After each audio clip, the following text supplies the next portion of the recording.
Halo Mas Riko. Halo. Akhirnya ditemenin ya, Mas. Iya. Oke, Mas. Kali ini aku mau ajak bahas sesuatu yang lagi heboh di Indonesia. Yang mana akhir-akhir ini tuh banyak banget berita soal anak yang menghabisi anggota keluarganya. Entah itu orang tua maupun kakek nenek. Nah, kalau menurut saya ini agak miris, Mas. Karena salah satu komentar yang terjadi itu ternyata dari teman TK-nya. Dari teman TK si pelaku. Komen apa? Intinya itu dari orang tua ada tekanan untuk anaknya supaya terus belajar. Yang nantinya bisa masuk ke salah satu universitas paling oke lah di Indonesia. Nah, ini kan bisa dibilang sebagai korban ambisi nih sebenarnya. Tapi kalau dari sisinya Mas Riko, dari sisi kesadaran itu seharusnya seperti apa sih Mas buat menyikapi hal seperti ini? Oke, jadi gini. Jadi sebelum kita membahas solusinya, kita perlu tahu terlebih dahulu penyebabnya. Jadi menurut saya ada 2 poin utama yang jadi penyebab kenapa sampai terjadi peristiwa seperti ini. Kayak anak bunuh orang tuanya, anak mungkin bunuh saudaranya dan lain-lain.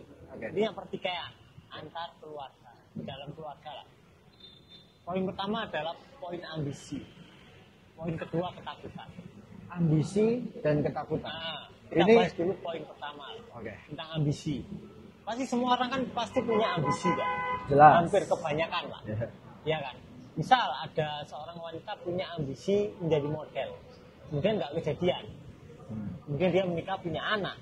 Hampir kemungkinan besar 99% si cewek ini pasti pengen anaknya jadi model. Pasti. Padahal belum tentu bakat alamiah dan keinginan anaknya itu jadi model. Tapi sama ibunya disuruh untuk jadi model. Kira-kira si anak merasa tertekan enggak? Secara nggak langsung sih pasti merasa tertekan. Kan? Karena bukan passion.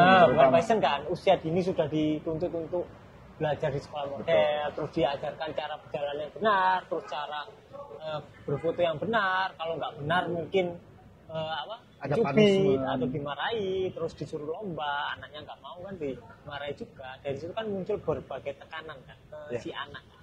Nah, ketika tekanan itu terus berlanjut sampai mungkin usia remaja, kira-kira si anak stres.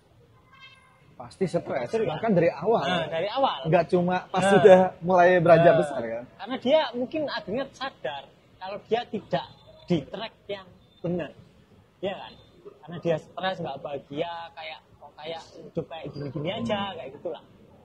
Nah, itu kan semua kan disebabkan karena orang tuanya yang belum selesai ambisinya. Ya kan? Atau mungkin aja ada case lain mungkin.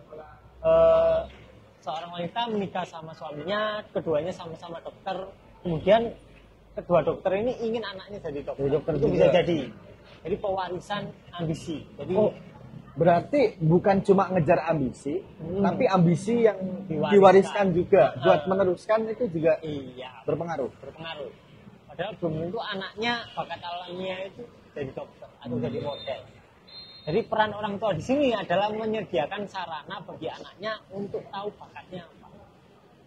Contoh, Mas Daniel ini misal kayak benih mawar. Nah, ibunya itu harus tahu. Oh, kalau Daniel ini benih mawar, caranya gimana? Ya dia harus dikenalkan pada berbagai bidang. Baru tahu kan, oh ternyata Daniel cocok di musik. Ya udah diterusin di musik. Tapi kebanyakan orang tua dia merasa kalau anaknya itu adalah kembaran dari dirinya sendiri. Karena ada kata darah daging tuh. Mau nggak mau kayak bakatnya, perilakunya sama. Padahal enggak. Bisa jadi ibu bapaknya ini misal bapaknya kaktus, ibunya mawar, anaknya bisa jadi melati. Jadi ada perbedaan yang sangat signifikan. Nah, ada baiknya para orang tua itu menyadari hal itu di awal, bahkan sebelum menikah sebaiknya sudah tahu. Ketika dia sudah tahu, oh ternyata aku beda sama anakku, entah terlepas nanti anaknya tipenya bagaimanapun, dia harus tahu di awal bahwa setiap orang itu beda. Anaknya juga pasti beda sama dirinya sendiri. Dari situ dia akan memperlakukan anaknya secara berbeda. Oke. Akan dikenalkan ke berbagai bidang, terus yang cocok mana ya itu yang akhirnya dia arahkan anaknya. Akhirnya orang tuanya bahagia, anaknya juga bahagia. Oke, itu kan dari point of view sebagai orang tua. Heeh. Nah, sebagai anak, ini kan kira-kira nggak melulu anaknya menerima apa kata orang tua, tapi juga harus mengutarakan sebenarnya maunya dia tuh apa, ya kan? Jadi kan ya namanya komunikasi harus dua arah dong. Kalau nggak gitu kan nggak terjadi sebuah kesepakatan juga. Berarti dari anaknya, otomatis juga harus terus terang ke orang tua. Nah, sekarang tak tanya, Mas Daniel kan anak kan? Betul. Mas Daniel pernah nggak mengutarakan secara jujur ke ibu keinginannya apa? Kebetulan pernah. Nah, berapa kali? Waktu kecil pernah. Sering. Nah, kan tidak semua orang hubungannya sebaik itu kan? Iya, pasti. Karena dari kasusnya, pengalaman saya pun, sorry Mas kupotong, dari pengalaman saya pun, ketika saya bilang mau saya begini, itu nggak langsung diterima. Makanya berkali-kali saya ngomongnya. Setelah mungkin 2-3 kali, kemudian aku ngasih bukti bahwa ini loh jalan yang gue pilih, sebenarnya oke juga loh mah gitu. Akhirnya orang tua baru, oh iya sebenarnya bakat anakku di situ. Nah, mungkin juga harus kayak gitu juga sih Mas. Tapi kan tidak semua hubungan orang tua dan anak sebaik itu kan. Iya. Ya kan? Ada yang Pasti. memang si ibu dan bapak ini memaksakan ambisinya kan. Dan dia tidak mau komunikasi sama anaknya. Karena si anak dianggap ya anak dia, milik dia. Oh masih anak-anak tahu apa sih? Kan gitu kan biasanya kan. Milik ya. Milik dan masih kecil. Anaknya tahu apa? Iya kan? Jadi memang yang paling penting adalah dari sisi orang tua. Jadi orang tua sebelum menikah, kayak cowok ini sebagian tahu kalau nanti menikah pasti punya anak. Nggak semua ya, mungkin ada yang free child, tapi kebanyakan di Indonesia kan pasti punya anak. Nah kalau udah mau punya anak ya dia harus tahu bahwa anaknya bagaimanapun nanti itu adalah tipe yang berbeda dari dirinya sendiri, dari ibu bapaknya pasti beda. Nggak mungkin sama. Kalau bapak ibunya musisi belum tentu anaknya jadi musisi. Bisa jadi dia jadi ilmuwan, profesor, ya kan? Karena bagai tiap orang akan berbeda. Walaupun gini lah, secara genetis, misal untuk bakat, terus untuk apa namanya karakter itu kan sifatnya sifat yang menurun. Bukan sifat gen yang itu termasuk ke gen kualitatif kan. Artinya satu karakter itu dipengaruhi oleh berbagai gen multi, ya kan? Ya. Karena sifatnya kuantitatif. Karena kuantitatif kayak misal di tanaman tinggi tanaman, terus ada namanya. Jadi kita bedakan ini dulu lah. Ada sifat kuantitatif sama sifat kualitatif. Kualitatif itu kayak warna daun, terus karakteristik batang. Nah itu kan kualitatif. Kualitatif hanya dipengaruhi oleh satu atau dua gen alel. Nah tapi kalau kuantitatif kayak tinggi tanaman, terus jumlah daun, terus mungkin jumlah bunga, terus besar buah itu dipengaruhi oleh poligen, banyak gen. Nah kalau misal kita lihat tanaman aja lah, bapak ibunya unggul, tanaman anaknya belum tentu. Oke. Misal bapak ibunya ini buahnya besar, manis, anaknya belum tentu. Tergantung treatment tinggi lagi. tanamannya belum tentu. Iya. Tapi karakter kualitatifnya bisa dipastikan mungkin hampir sama. Tapi kuantitatifnya tidak sama. Karena dipengaruhi oleh beberapa gen, banyak poligen. Itu kalau di ilmu genetika. Nah, ketika disilangkan, misal ibunya sama bapaknya Daniel, terus mempengaruhi sifat kualitatif kayak misal bakatnya apa, terus keahliannya apa, itu kan kuantitatif kan? Kuantitatif dan ada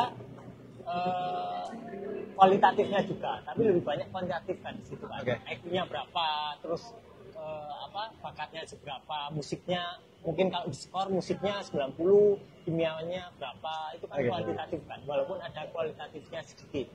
Bisa dipastikan itu poligen, artinya dipengaruhi oleh banyak gen. Nah kalau orang bersilangan, misal dia kawin, embrionya, hasil anaknya itu kan perpaduan antara gen bapak sama ibunya. Betul, pasti. Ya kan? Pasti. Misal secara genotipnya A, B, C, D, AA, B, B, C, C, D, D. yang mempengaruhi bakatnya sampean. Nah itu kan bersilangan kan. Oke. Paham nggak? Paham. Misal dari empat kombinasi gen, 4 misal bakat seseorang dipengaruhi oleh 10 pasang lah. Kemudian kan silangan kan, 10 sama 10. Ya. Nah itu kan kombinasinya bisa 120-an. Ya, ya. Banyak kan, lebih kan? Ada berapa kemungkinan? Banyak jadi? kemungkinan, Banyak kemungkinan. ratusan kemungkinan. Ya. Dan pasti berbeda dari bapak ibu. Oke. Kecuali kalau sampean di stek atau di cloning, pasti sama. Itu ya, iya kan? Itu pun kayaknya susah Nah, sih. Dan belum ada kayaknya. Kalau tanaman kan bisa di stek atau Ya. di grafting, pasti anakannya sama dengan indukannya. Tapi ini kan melalui proses perkawinan kan, Ya. dan pasti anaknya beda. Kalau bapak ibunya misal mawar sama melati, anaknya bisa jadi kaktus. Perumpamaannya. Jadi kalau misalkan beda. Misalkan mengharapkan anaknya sama seperti orang 100%. tuanya, Nggak mungkin. kita bukan tumbuhan. Bukan tumbuhan, nggak mungkin. Jadi Oke, oke, ada oke. banyak kasus secara wajah aja lah. Hmm. Struktur wajah itu bisa jadi beda. Iya. Iya kan? Kayaknya Anak- wajahnya anak- nggak kayak. Kalau bapaknya putih, ibunya putih, anaknya kok hitam, bisa jadi. Waduh. Bisa jadi. Itu antara bisa jadi bukan anaknya atau emang delalah gennya mempengaruhi. Bisa jadi bukan anaknya, tapi kemungkinan besar itu anaknya. Oke. Iya kan? Hmm. Nah, warna kulit ini kan termasuk unsur kualitatif kan. Misal Wah, kulit putih itu misal genotipnya A besar sama A besar. Kemudian nikah sama bapaknya. Bapaknya kebetulan A besar A kecil, tetap putih kan. Ya kan? Karena yang A dominan kalah sama menang sama yang A kecil. Kemudian ketika gabung, kan kualitatif gabung, kan ada 2 atau 1 kemungkinan itu ketemu alelnya A kecil kan. Akhirnya jadi hitam. Nah akhirnya karena ibu bapaknya nggak tahu ilmu genetika, dianggap wah selingkuh ini, kamu pasti selingkuh ini sama negro. Padahal belum tentu. Jangan negro, mas, hati-hati, mas. Iya, sama orang yang berkulit hitam. Kan itu belum tentu kan. Bisa jadi yang bapaknya ini gennya kalau di genetika itu namanya nggak homogen. Bisa jadi heterogen. Heterogen itu A kecil sama A besar. Kalau ibunya mungkin homogen, A besar sama A besar. Akhirnya jadilah ketika disilangkan ada beberapa kemungkinan anaknya hitam. Karena A kecil ketemu A kecil. Tuh, jadi panjang banget ya guys. Dari pembahasan ambisi sampai ke gen. Kita cukupkan sampai sini. Setelah ambisi, faktor ambisi, faktor apa tuh? Faktor ambisi ya faktor ketakutan. Ketakutan tadi ya. Ketika si ibu sama bapaknya itu belum berdamai, belum selesai sama ketakutan individualnya, otomatis dia ada di fase survival, bertahan hidup. Akhirnya dia akan membebani anaknya. Kok kamu nggak, kalau sukses ya kamu harus kerja keras, gitu-gitu kan? Pasti, karena Pastilah. mungkin ya kalau dari point of view orang tua, nggak mudah loh buat jadi, sorry to say, masyarakat ekonomi ke bawah gitu, dan orang tua juga nggak mau dengan pilihan yang salah dari anaknya, nantinya merasakan hidup yang sulit juga. Nah itu kan ada ketakutan yang menjadi pola dasar didikan di dalam keluarga kan. Misal gimana sih tingkah laku orang takut itu gimana sih? Cemas, Lebih banyak dia membebani anaknya dengan les terus karena dia menganggap kalau anaknya nggak les nanti bodoh atau nggak bisa menerima pelajaran. Padahal ketika itu over, apapun yang over itu tidak baik. Ya kan? Jadi ada penelitian seorang anak itu hanya bisa menerima pelajaran itu selama beberapa jam, kalau nggak salah cuma 4 jam. Lewat dari itu tidak efektif. Makanya ketika anak sekolah sampai sore, pelajaran yang sore itu pasti bablas. Ya, karena pagi hari dia pasti mudeng. Dan pagi harinya pun bukan jam 7, Mas. Iya, jam 9 lah. Iya kan? Jam 7 kan masih krip-krip kan, masih malas gitu kan. So itu ya, jadi teman-teman, kita tidak menyalahkan satu pihak, tapi sebenarnya kita juga mencari tahu nih, gimana caranya agar hal-hal seperti itu tidak terjadi, terutama pada kita dan keluarga kita. Nah, buat teman-teman yang masih mau kepo dan juga tanya macam-macam bareng Mas Riko, langsung aja tulis komentar di bawah. Thank you Mas Riko. Sama-sama.